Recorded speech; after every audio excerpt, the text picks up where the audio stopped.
Matthew chapter 10, verse 39.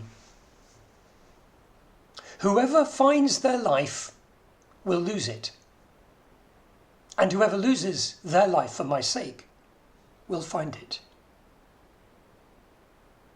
What does this mean? Jesus talks about taking up crosses and losing our lives. What's it going on?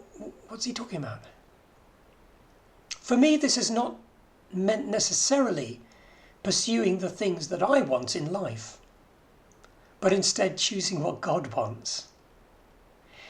It may not seem dramatic or mind-blowing in my case. In fact, it's wholly practical. Sometimes God calls us to lay down our dreams and follow him for a while, and sometimes he allows us to pursue those dreams, and other times he locks them away.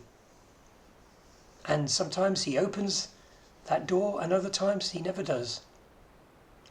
Sometimes he makes his intentions clear about your future at that point, and you progress from there. Day-by-day discipleship is, in a sense, dying every day to what we want to do with our lives, what we want to do with our day, to what we want to do with our family. And instead, we have to ask God what he wants. What would please him in this situation or in that situation? And sometimes we have a plan for the day and it gets derailed completely.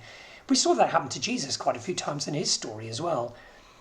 And sometimes when our day is derailed, we sulk a bit because we wanted to do this and we end up doing that. And I've been in that situation many times, and I've had to say, okay, God, let's pursue this instead. When I was younger, I wanted to be an actor and a musician and a writer. All right, I wanted to be a cross between Phil Collins, Tom Stoppard, and Laurence Olivier.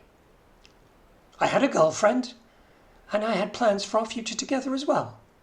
And our plans, well, my plans were pretty much, I would go off and be an amazing whatever it was, and she would sort of tail around following me.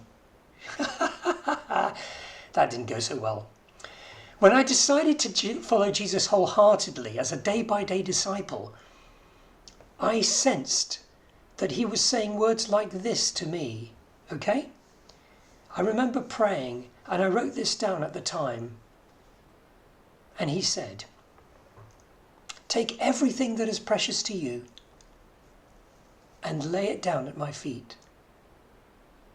The things I want you to keep, I will return to you pure, and the rest I will keep.